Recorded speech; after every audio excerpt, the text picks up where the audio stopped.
demand for change from Asian Americans across the nation after an attack rattled communities. 6 Asian women were among those killed at Atlanta area massage parlors 1 week ago by a white gunman. While investigators have not yet said if the attacks were racially motivated, the Asian American community has been increasingly targeted during the coronavirus pandemic. Wake News anchor Nicole Gabe is here now. Do people within our Asian community here at home feel safe? Well, Chris, this is an emotional issue for the Asian community. Asian Americans I spoke with say that they feel frustrated and anxious following the recent attacks. Now, the group Stop Asian American and Pacific Islander Hate says there have been nearly 3,800 reported hate incidents in the U.S. since the pandemic began last March.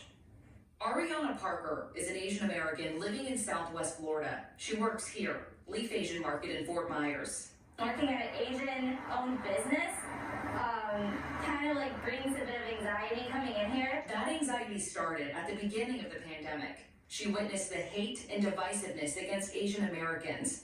It's happened at work. This is a Chinese place, so you better keep your mask on. Things like, oh, this is from China, let's not buy that. Things like that. This is very ignorant comments. Comments that heightened Parker and Pro Cruz's anxiety after the Atlantis Falls shootings, where 6 Asian women and 2 others died. When Cruz and Parker heard the news, they thought about their own loved ones. It really hits close to home. I think that added more to the trauma because we started seeing that event happening to us. Cruz is the president of the Asian Professional Association of Southwest Florida. She says the hate starts from the top. Leaders or persons of authority seems to have a very strong influence on people to create such hatred. Following the murders of Asian Americans, Cruz saw parts of the Southwest Florida community step up. Seeing the flag half-mast, it really, pulls your heartstring because it felt like you belong. I think that's one thing, being a minority, that's always been on the top of your head. Okay, do I belong? Because remember, we are all human.